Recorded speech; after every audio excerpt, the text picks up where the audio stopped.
नमस्कार, दिन भर की बड़ी खबरों में आपका स्वागत है। मैं हूं आराधना। आज इस बुलेटिन में बात होगी राहुल की यात्रा से घबराई बीजेपी की।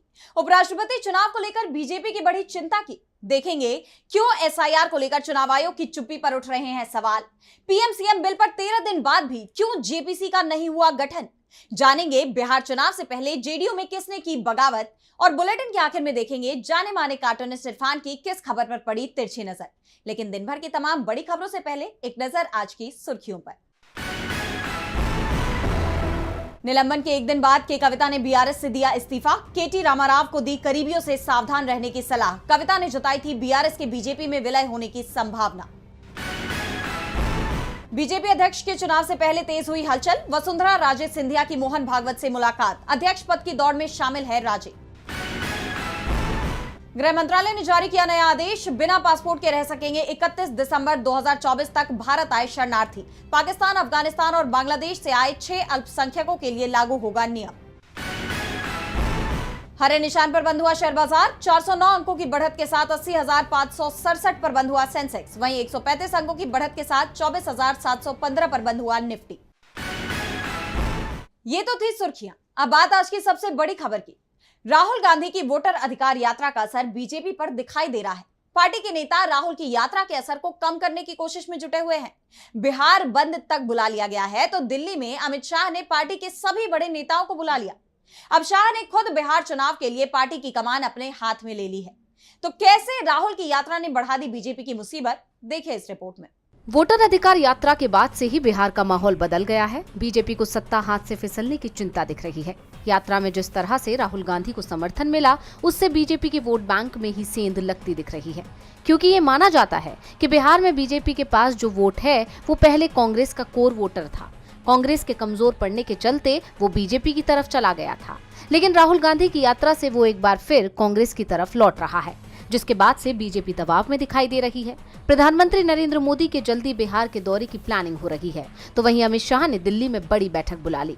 शाह के घर हुई बैठक में डिप्टी सीएम सम्राट चौधरी, विजय सिन्हा, बिहार बीजेपी प्रभारी विनोद तावड़े, केंद्रीय मंत्री गिरिराज सिंह और नित्यानंद राय समेत तमाम दिग्गज नेता मौजूद रहे। ये बात तो आपको पता ही होगी कि 17 अगस्त से 1 सितंबर तक राहुल गांधी ने बिहार में वोटर अधिकार यात्रा निकाली थी। वोटर लिस्ट में कथित अनियमितताओं को लेकर उन्होंने बीजेपी और चुनाव आयोग पर गंभीर सवाल उठाए थे। राहुल ने कहा था कि अगर वोट चोरी नहीं हुई तो बीजेपी कोई चुनाव नहीं जीत सकती और इंडिया गठबंधन इस बार बिहार में वोट चोरी नहीं होने देगा। राहुल के ऐलान के बाद से ही बीजेपी भी वोटिंग लिस्ट को लेकर सवाल उठा रही है, यानी बीजेपी अब अपने ही जाल में उलझ रही है। इस बीच बीजेपी ने 4 सितंबर को बिहार बंद बुलाया है, लेकिन इस पर सवाल उठने शुरू हो गए हैं। आखिर सत्ताधारी दल को बिहार में बंद बुलाने की जरूरत क्यों पड़ गई? राहुल की यात्रा से बीजेपी घबराई हुई है तो चिंता उपराष्ट्रपति चुनाव को लेकर भी बढ़ी हुई है। 9 सितंबर को देश को नया उपराष्ट्रपति मिल जाएगा। राजनीतिक गलियारों में चर्चा इस बात को लेकर गर्म है कि आखिर दोनों उम्मीदवारों में से जीत किसकी होगी।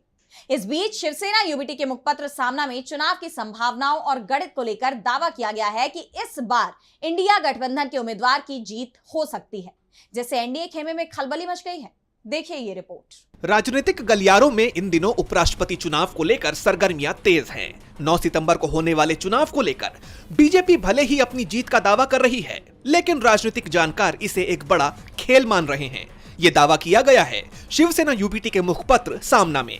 मुखपत्र के संपादकीय में लिखा गया है कि प्रधानमंत्री नरेंद्र मोदी की कार्यशैली से नाराज बीजेपी के ही कुछ सांसद क्रॉस वोटिंग कर सकते हैं, जिससे एनडीए को हार का सामना करना पड़ सकता है। संपादकीय में आगे लिखा गया है कि उपराष्ट्रपति पद पर काबिज होने वाला व्यक्ति राज्यसभा का सभापति भी होता है। ऐसे में अगर इंडिया गठबंधन के उम्मीदवार की जीत होती है तो बीजेपी को अविश्वास प्रस्ताव का डर सता सकता है। सामना में आगे लिखा गया है कि भले ही कागजों पर एनडीए के पास बहुमत हो, लेकिन कई समीकरण इस चुनाव को रोचक बना रहे हैं। जैसे आंध्र प्रदेश की अस्मिता के नाम पर चंद्रबाबू नायडू के नेतृत्व वाली टीडीपी के 16 लोकसभा सांसद इंडिया गठबंधन के उम्मीदवार बी सुदर्शन रेड्डी को वोट दे सकते हैं। दिल्ली के कॉन्स्टिट्यूशन क्लब के हालिया चुनाव में गृह मंत्री अमित शाह के समर्थित उम्मीदवार की हार ने यह साफ कर दिया है कि बीजेपी के अंदर भी मतभेद पनप रहे हैं। संपादकीय में आगे लिखा गया है कि इसी डर से प्रधानमंत्री मोदी ने अपने सांसदों के लिए डिनर डिप्लोमेसी का सहारा लिया है। संख्या बल पर गौर करें तो इंडिया गठबंधन की जीत का समीकरण कुछ इस तरह से बनता है। लोकसभा में अगर चंद्रबाबू नायडू इंडिया के पक्ष में जाते हैं और 20 सदस्य क्रॉस वोटिंग करते हैं तो इंडिया गठबंधन की संख्या 273 हो जाएगी, जबकि एनडीए की संख्या घटकर 257 ही रह जाएगी। राज्यसभा में अगर एनडीए के 10 सदस्य क्रॉस वोटिंग करते हैं तो इंडिया गठबंधन के पास 97 और एनडीए के पास 102 वोट होंगे। दोनों सदनों के कुल वोटों को मिलाया जाए तो इंडिया गठबंधन को 370 और एनडीए को 359 वोट मिल सकते हैं, जिससे इंडिया गठबंधन की जीत तय मानी जा रही है। अब बीजेपी की डिनर डिप्लोमेसी काम करेगी या फिर क्रॉस वोटिंग से एनडीए को बड़ा झटका लगेगा, ये तो 9 सितंबर को ही साफ हो पाएगा। उपराष्ट्रपति चुनाव को लेकर चर्चा तेज है तो सुर्खियों में चुनाव आयोग भी बना हुआ है। बिहार एसआईआर में धांधली को लेकर चुनाव आयोग पहले से ही घिरा हुआ है। विपक्ष लगातार चुनाव आयोग पर हमलावर है। इस बीच एसआईआर की ड्राफ्ट वोटर लिस्ट के डेटा पर चुनाव आयोग की चुप्पी ने सवालों की कड़ी बढ़ा दी है। 1 सितंबर को इसकी डेडलाइन थी, पर चुनाव आयोग 3 दिन से मौन है। तो क्यों चुप है चुनाव आयोग, क्या है पूरा मामला, जानने के लिए देखिए ये रिपोर्ट। बिहार में मतदाता सूची पर आपत्ति या दावे के फाइनल नंबर के इंतजार के बीच चुनाव आयोग के मौन ने विपक्ष के आरोपों को हवा दे दी है। दरअसल बिहार में मतदाता सूची के विशेष गहन पुनरीक्षण के बाद 1 अगस्त को जारी ड्राफ्ट वोटर लिस्ट पर तब से 1 सितंबर तक दाखिल दावा और आपत्ति के फाइनल नंबर पर चुनाव आयोग 3 दिन से मौन है। आयोग 1 अगस्त के बाद से ही हर दिन दोपहर तक निर्धारित प्रक्रिया के तहत मिले दावे और आपत्ति का नंबर जारी कर देता था। दावे और आपत्ति के लिए पूर्व निर्धारित आखिरी तारीख 1 सितंबर की सुबह 10 बजे तक का डेटा भी आयोग ने जारी कर दिया, लेकिन उस दिन सुबह 10 बजे से 3 सितंबर शाम 5 बजे तक और कितने दावे और आपत्ति दाखिल हुए इसका हिसाब सामने नहीं आया है, जिसे लेकर विपक्ष अब चुनाव आयोग पर हमलावर है और चुनाव आयोग की कार्यप्रणाली पर सवाल उठा रहा है। जैसा कि आप जानते हैं कि चुनाव आयोग ने सुप्रीम कोर्ट में डेडलाइन बढ़ाने की अपील पर 1 सितंबर को सुनवाई के दौरान ये भरोसा दिया था, विधानसभा चुनाव में नामांकन की आखिरी तारीख तक वोटर से दावा और आपत्ति लिए जाएंगे और सही रहने पर मतदान से पहले ऐसे नाम मतदाता सूची में जोड़े जाएंगे। अब ड्राफ्ट वोटर लिस्ट को लेकर 2 दिन से चुनाव आयोग की चुप्पी ने विपक्ष के आरोपों को हवा दे दी है। चुनाव आयोग सवालों से घिरा हुआ है तो सवाल पीएम-सीएम बिल पर भी गहराते जा रहे हैं। विपक्ष के विरोध के बाद सरकार ने यह बिल जेपीसी यानी ज्वाइंट पार्लियामेंट्री कमेटी को सौंप दिया। इस मामले को कुल 13 दिन बीत चुके हैं, लेकिन अभी तक जेपीसी का गठन नहीं किया गया, जिसे लेकर अब सवाल उठ रहे हैं कि क्या 1987 का इतिहास फिर दोहराया जाएगा। तो क्या है पूरी खबर और ऐसा क्या हुआ था सन 1987 में जिसकी अब चर्चा हो रही है, जानिए इस रिपोर्ट में। पीएम-सीएम समेत मंत्रियों को पद से हटाने वाले बिल को लेकर विपक्ष के विरोध के बाद ये बिल जेपीसी को सौंप दिया गया है। विपक्ष की तरफ से जेपीसी को लेकर भी भारी विरोध किया गया, लेकिन इस विरोध के 13वें दिन बाद भी जेपीसी का गठन नहीं हुआ है, जिसको लेकर विपक्ष ने एक बार फिर मोदी सरकार पर निशाना साधा है। जेपीसी के गठन को लेकर अब भी सियासी घमासान मचा हुआ है। विपक्षी दल इसको लेकर नाराज हैं और अधिकतर विपक्षी पार्टियों ने जेपीसी के बहिष्कार तक का ऐलान कर दिया है। लेकिन अब सवाल यह है कि क्या बगैर विपक्ष के जेपीसी बनेगी? अगर ऐसा होता है तो 1987 वाला दौर फिर से दोहराया जाएगा। दरअसल 1987 में बोफोर्स घोटाले मामले की जांच के लिए बी शंकरानंद की अध्यक्षता में एक जेपीसी बनाई गई थी। बीजेपी सहित सभी विपक्षी दलों ने जेपीसी में कांग्रेस के सदस्यों की बहुलता होने का आरोप लगाते हुए इसका बहिष्कार कर दिया था।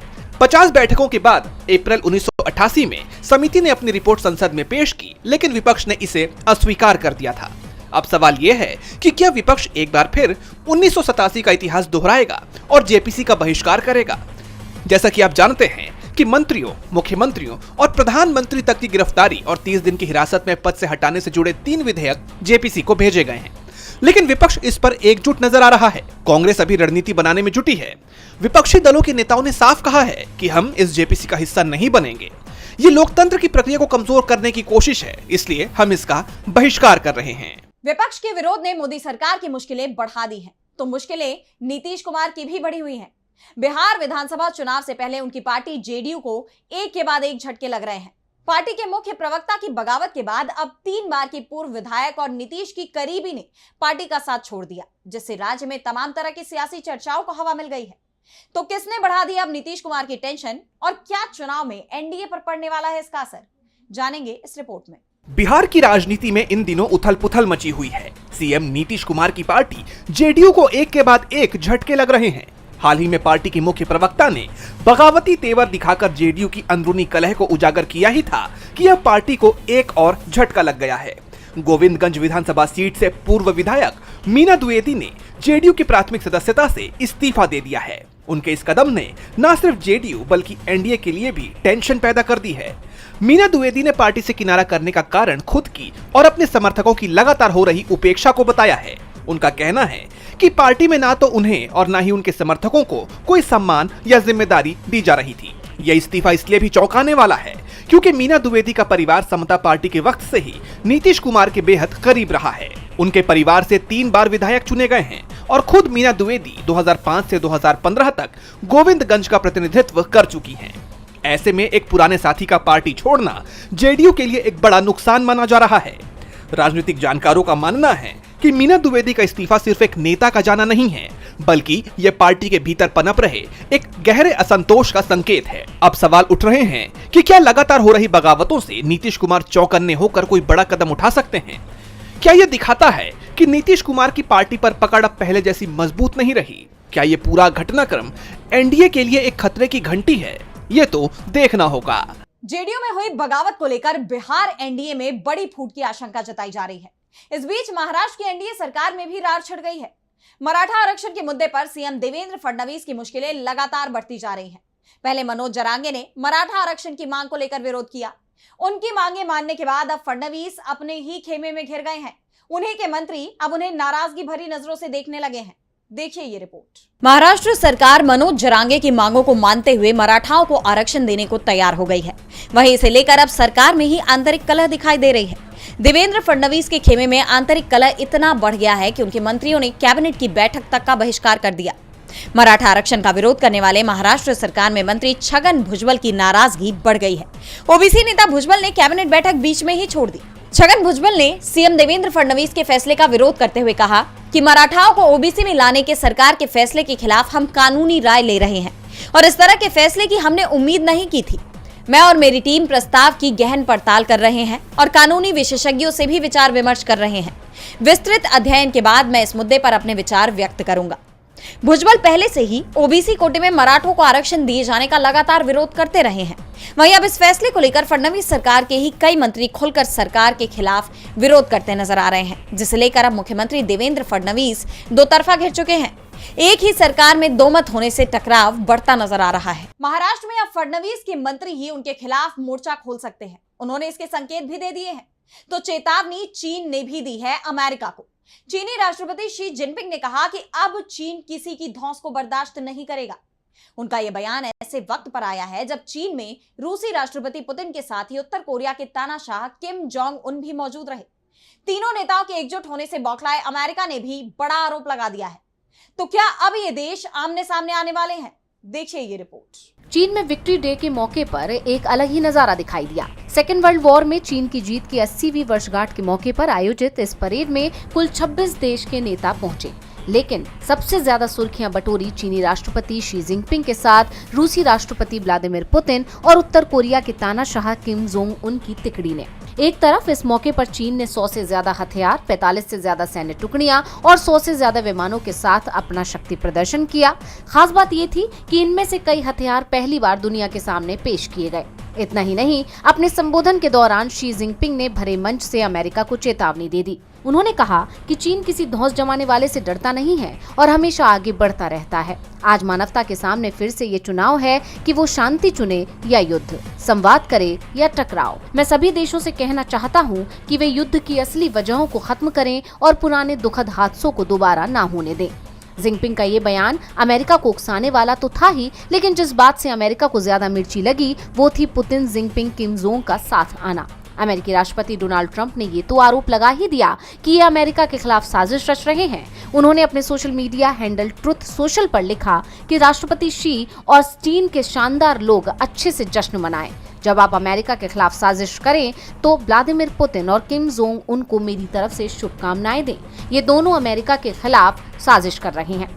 इन हालात में चीन अमेरिका के बीच तनाव बढ़ने की आशंका जताई जा रही है, लेकिन इस परेड के बाद एक बात और साफ हो गई है कि अब अमेरिका के खिलाफ चीन के साथ रूस और उत्तर कोरिया एकजुट हैं, जो अमेरिका के लिए बड़ा खतरा साबित हो सकता है। और बुलेटिन के आखिर में देखेंगे जाने माने कार्टूनिस्ट इरफान की किस खबर पर पड़ी तिरछी नजर।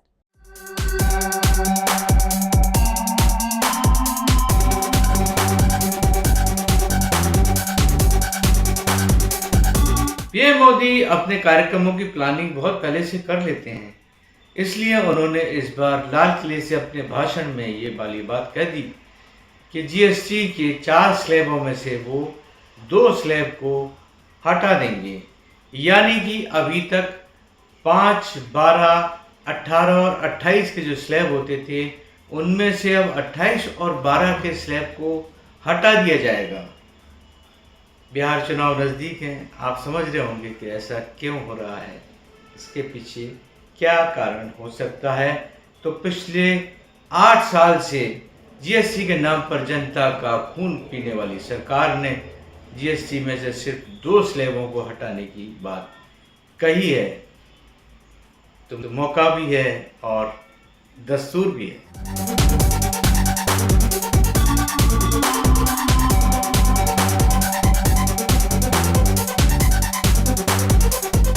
बहुत बहुत शुक्रिया इरफान जी। तो आज इस बुलेटिन में इतना ही। देखते रहिए डीबी लाइव। नमस्कार।